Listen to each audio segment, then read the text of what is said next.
જ્યારે અમેરિકાની અંદર ભાઈને પોલીસ લઈને હેડી એટલે હું ચહેર એમ બોલી, જીગરભાઈ ધૂણા કે ભીખાભાઈ ધૂણા,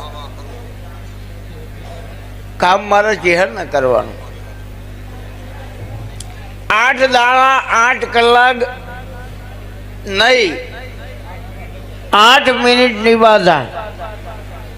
પણ 8 મિનિટમાં એ અમેરિકાની પોલીસ એમ કે તમે પાછા જાઓ, તમને નથી લઈ જવાના. તો જ એવું સમજવાનું કે ભીખા ભુવાની ચહેરે બાધા આલી છે યાર. એટલે 8 મિનિટમાં જે રિઝલ્ટ મળે એ વાતમાં રસ હોય ને યાર. એટલે ભાવ થાય ને રમેશભાઈ કે કોક કરીએ ચહેર પાછળ, એમને ભાવ ના આવે.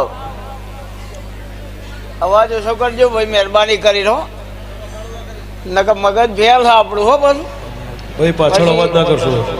એવું નહીં વિચારવામાં આવે કે સંબંધી છે ને ભાઈબંધ. આ તમારી વાત આખી અલગ હ, આ પેલી વાત એના અંગાતમાં. હા, પણ એની વાત દાખલો આલે, આશીર્વાદ. ગામ હોય, ગામમાં સરપંચ એક જ હોય, પણ ડેપ્યુટી સરપંચ હોય પેલા ના હોય તો કામ ચલાવ માણસ જુઓ. એમ દેવગતિમાં હોય પઢાર ને બુવા બે હોય.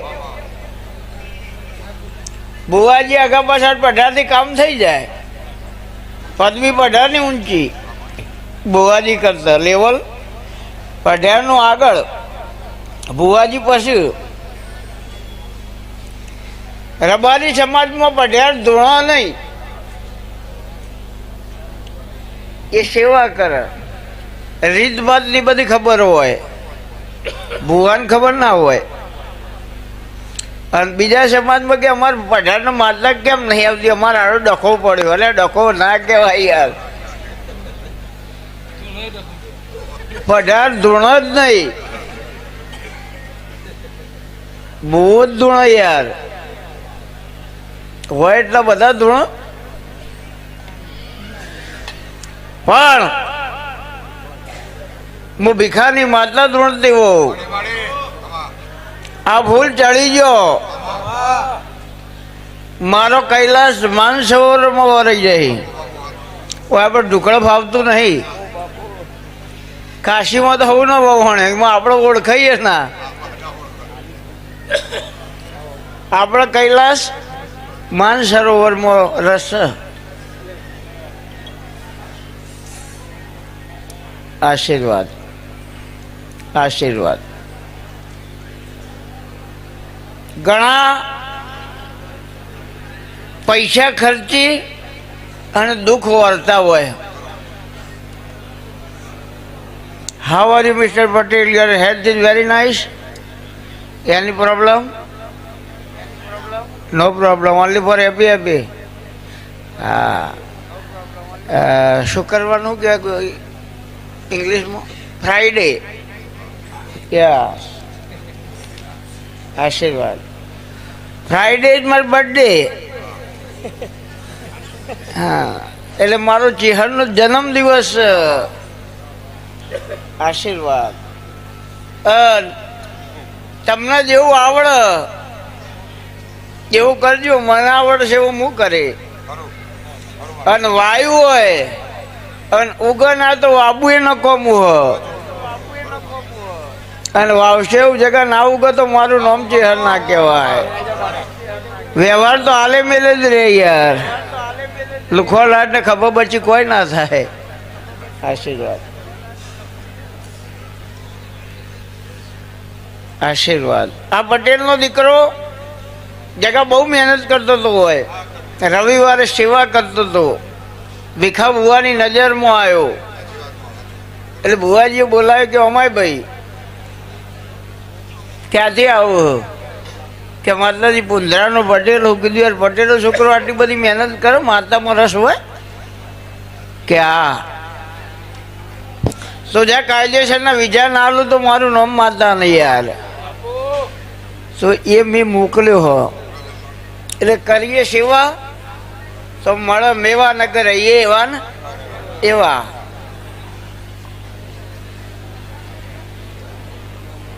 જ્યાં જેને કુદરતે જેવું આલ્યું હોય એવું જ્યાં જાઓ ત્યાં કર્મ કરજો. પૈસા એકલા જીવનમાં જરૂરી નથી. હવે પૈસા હોય પણ આ ભાઈઓ જે પાણી પાહે કે ચા પાહે મેલા એ સેવા કરવા વાળા ના હોય તો શું કરવાના? એટલે બધું પૈસાથી ના થાય અને પૈસાઓને કશું થાય નહીં. એટલે દુનિયા ગોડી નહીં જગા માલ હે તો હા એમને નહીં કહેતી યાર.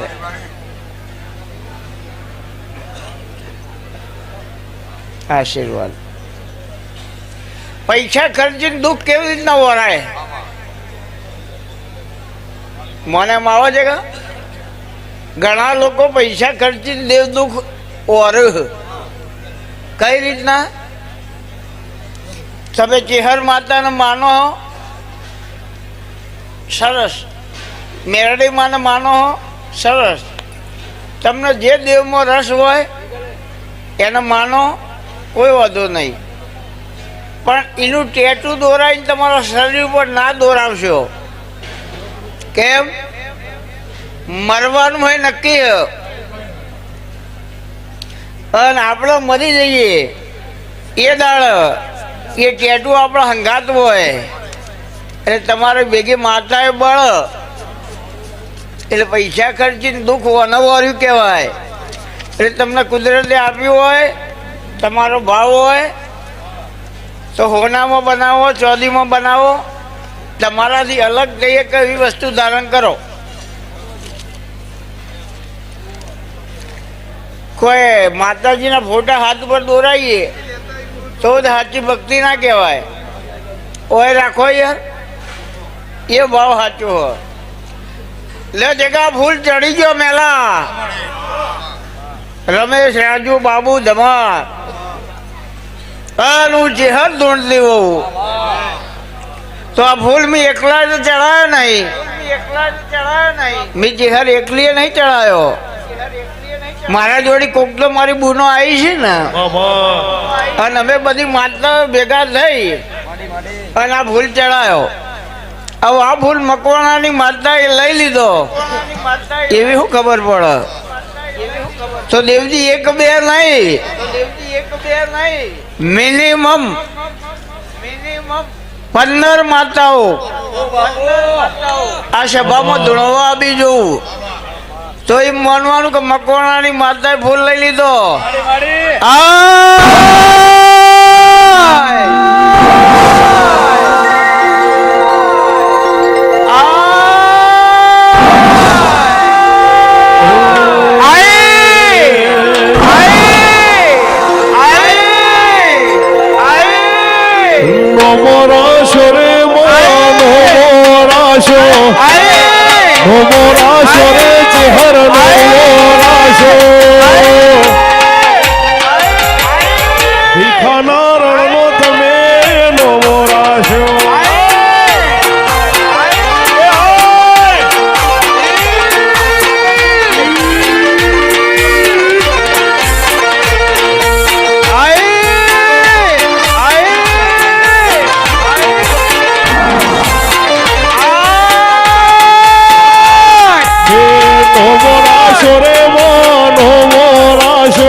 રાશો રે માનો મોરાશો નો મોરાશો રે ચેહર નો મોરાશો ભિખારે વાઘનો નો મોરાશો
હે મેલડી પોઢ્યા હોય તો જાગ પરમો પોઢ્યા હોય તો જાગ તારો વધો મળો રે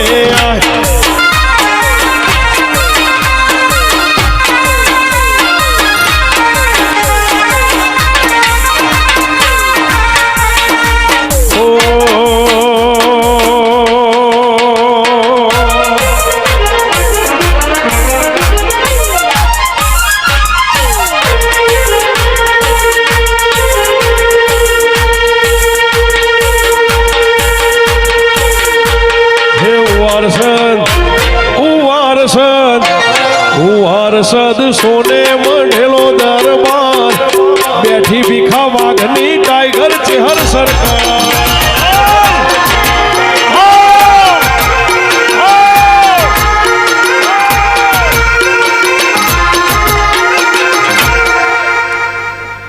બે હાથે આશીર્વાદ લે માતાઓ ધૂળતી હોય તો સાયલેન્ટ ભૂત બોલી તો ચાલુ રે